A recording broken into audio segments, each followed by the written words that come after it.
Hello everyone, welcome to my channel. तो guys, part 9 की starting में हम देखते हैं कि खाने की टेबल पर ये भी आ गई होती है। मॉम ने तो बाकायदा फोन के साथ फाहा को बिठाया होता है। ये तो आते ही फाहा को यहाँ से उठने के लिए कह देती है। इस बात से उसका तो फेस ही लटक जाता है। अब जाहिर है ये ने तो सबके सामने ये शो करवाना था कि फूम उसका हस्बैंड है, तो इसलिए वही उसके पास बैठेगी। फाहा तो बाकायदा खुद फूम को खाना सर्व करने लगती है, तो ये भी चिढ़कर फूम की प्लेट में खाना डालने लगती है। अब ये सारा फूड मजबूरी में फूम को खाना ही पड़ता है, जिसकी वजह से बाद में उसकी कंडीशन काफ़ी ख़राब हो जाती है। अब ये को ही फिर इसका ख्याल रखना पड़ता है। दूसरी तरफ डैड अपनी वाइफ को बताते हैं कि कुछ अरसा पहले उन्होंने जिस आंट को यहाँ से भेज दिया था वो अब वापस आ रही हैं। ये सुनकर मॉम तो परेशान हो जाती हैं, क्योंकि जाहिर है उनके आने से उनकी आज़ादी जो ख़त्म हो जानी थी, वो अपने हस्बैंड को तो बेवकूफ़ बनाई फिर रही हैं। आंट के हाथों वो पकड़ी भी तो जा सकती हैं। फाहा के साथ मॉम उसी के घर ही आ गई होती हैं। अब ये सभी सैड थे कि पता नहीं ग्रैंडमा को क्या मसला है, वो ये मिंग डू एंड से इतनी अटैच क्यों हो गई हैं। अगर हम उनके खिलाफ जाएंगे तो इनहेरिटेंस में से हमें कुछ नहीं मिलेगा। ये एक अहम प्रॉब्लम थी जिसको वो सॉल्व नहीं कर पा रहे थे। अब तो ये सभी मिलकर ये को घर से तंग करके भगाने के प्लान्स बनाने लगते हैं कि शायद इनमें से कोई काम आ ही जाए। फूम को तो इस बात की बड़ी खुशी होती है कि ये उसका बिल्कुल वाइफ की तरह ही ख्याल रख रही है। इस बात पर वो तो फिर उसे थैंक्स भी कहता है। डैड अपनी लवर से बात कर ही रहे होते हैं कि ऊपर से मॉम आ जाती हैं। अब बड़ी मुश्किल से वो फिर एक्सपोज होने से बचते हैं। मॉम को शक तो होने लगता है कि ये किसी लड़की से बात कर रहे थे, लेकिन डैड उसे अश्योर करवाते हैं कि लड़की नहीं, मेरा कस्टमर था। सो वो भी फिर इनकी बात पे बिलीव कर ही लेती हैं। अभी के लिए तो वो झूठ बोलकर बच गए थे, लेकिन आखिर कब तक वो अपने अफेयर को छुपा कर रख सकते हैं। जब मॉम को इस बात का पता चलेगा फिर इनकी शामत तो आनी ही है। फूम डैड को लेकर अलग से परेशान होता है कि कम से कम उन्हें मॉम को यूँ धोखा नहीं देना चाहिए। अगर वो उनके बिहेवियर से तंग आए हुए हैं तो एक दफ़ा वो इस बात का उनसे जिक्र तो करें। खैर, इन बातों को छोड़कर वो ये शुक्र मनाने लगता है कि ये ने आज बिस्तर पर कोई हथियार वगैरह नहीं रखा है। एंड उसे फिर वो छेड़ने लगता है कि वो भी फिर आगे से अपना एक मोटा सा डंडा दिखाती है, तो तब जाके वो फिर उससे दूर होके लेटता है। उसे यूं करता देखकर ये की तो फिर हंसी ही निकल जाती है। आंट घर आ गई होती हैं। मॉम की यही कोशिश होती है कि वो यहाँ से चली जाए। वो उन्हें अपने हस्बैंड के बारे में बुरी बातें करके ड्रा के वहाँ से भगाने की बहुत ट्राई करती हैं, लेकिन वो चाहे जो कह लेती वो भी वहाँ से बिल्कुल ही नहीं जाने वाली थी। ये तो आज फूम के ऑफिस ही आई होती है। उसे पता चल जाता है कि रंग के इरादे फूम को लेकर अच्छे नहीं हैं। आज तो वो रंग को खुद के लिए कॉफ़ी बनाने का ऑर्डर भी करती है। वो तो गुस्से में कॉफ़ी में शुगर की बजाय सॉल्ट डाल देती है। ये सब एक वर्कर खड़ी देख रही होती है एंड सोचने लगती है कि आज ये किसकी शामत आने वाली है। बट जब रंग जे को अपनी बनाई हुई स्पेशल कॉफ़ी पीने के लिए देती है तो वो भी उल्टा उसे ही ये पिला देती है। ये सीन जब वर्कर देखती है वो तो फिर स्माइल करने लगती है कि अब आइंदा ये किसी के साथ कुछ गलत करने का नहीं सोचेगी, इसकी तो अच्छी शामत आई है।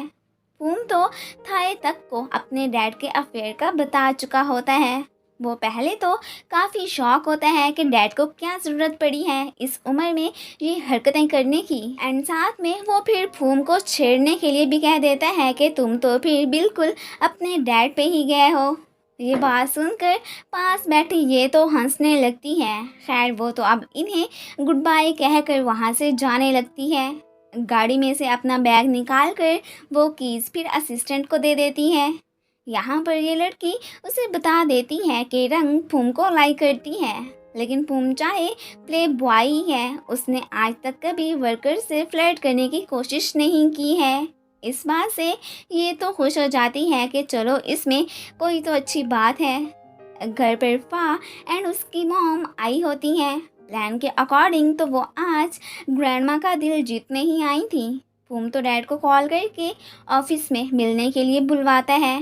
फा तो फिर ग्रैंडमा से मिलने आ गई होती है। ग्रैंडमा को खुश करने के लिए मॉम फा को उनकी फेवरेट डिश बनाने के लिए कह देती हैं। एक दफ़ा तो वो खाना बनाने की हामी भर लेती है, बट एक्चुअली में उसे तो ये बिल्कुल भी बनानी नहीं आती थी। ये तो आज अपने अपार्टमेंट भी आई होती है। वो यहाँ पर अपना कुछ स्टफ़ वगैरह ही रखने आई थी। होम डैड पे थोड़ा सा गुस्सा भी होता है कि आप अब अपनी लवर को छोड़कर फैमिली के बारे में सोचें। वो इस बात को समझने के लिए फूम से थोड़ा सा वक्त मांगते हैं, जो कि वो दे देता है। आखिर को ये फैमिली का सीरियस मैटर था, जिसको हर हाल में उन्होंने सॉल्व करना था। पी एंड सैजी उसी बिल्डिंग में आए होते हैं जहाँ ये का अपार्टमेंट था। उनसे मिलने परासिन भी आया हुआ था। अब इन लोगों पर तो ये की नज़र पड़ चुकी होती है। वो सरप्राइज तो होती है कि ये यहाँ पर क्या कर रहे हैं। परासिन तो फिर से अपने रोने धोने का नाटक करने लगता है कि वो ये से कितना लव करता है, एंड बस अब उसे ये के लौटने की इच्छा थी।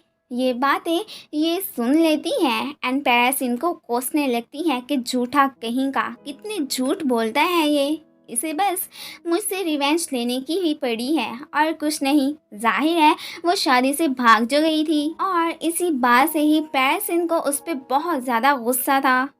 वहाँ सैड होती है कि मुझे डिश बनानी तो आती नहीं है, अब मैं क्या करूँगी। यहाँ पर उसकी शातिर मॉम को एक आइडिया आता है। वो मॉम के पास जाकर ये नाटक करने लगती हैं कि फ़हा की तबीयत ख़राब हो गई है, सो इसलिए ये तो खाना नहीं बना पाएगी, क्यों ना इसके बिहाफ पर किसी और से खाना बनवा लिया जाए। एंड ग्रैंडमा को ये झूठ बोल देंगे कि ये फ़ा ने ही बनाया है। अब मसला ये कि आखिर ये काम किससे करवाया जाए। एंड टाइम पर ऊपर से ये आ जाती हैं, तो मॉम फिर उसे ही ये खाना बनाने का ऑर्डर दे देती हैं, जो कि वो मान लेती है। अब उसे क्या पता कि असल में ये क्या चाल चल रही हैं।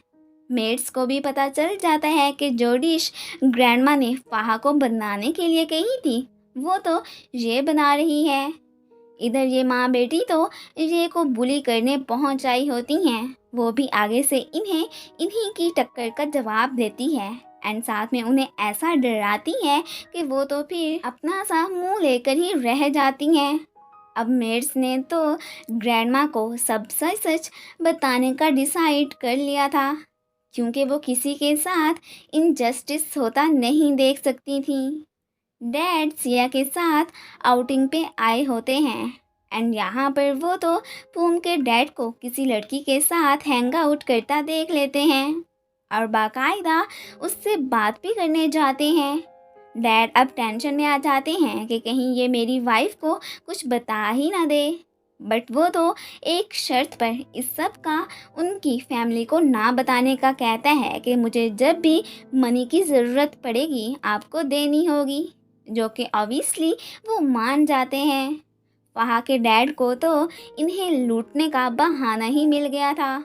ये ने खाना मॉम के सामने लाकर रख दिया होता है, जो कि जाहिर है अब फ़हा ने ग्रैंडमा के पास ले जाना था। वो तो ये से इस डिश को बनाने का तरीका भी पूछ लेती हैं, ताकि ग्रैंडमा जब इनसे कोई क्वेश्चन पूछें तो ये लोग फिर इजीली उन्हें जवाब दे सकें। अब आगे क्या होगा वो तो हम जानेंगे नेक्स्ट पार्ट में। सो गाइस, इसी के साथ ही ये पार्ट ख़त्म हो जाता है। Thanks for watching. And guys, अगर आप लोगों को मेरी वीडियो अच्छी लगती है तो प्लीज़ इसे लाइक भी कर दिया करें। Thank you.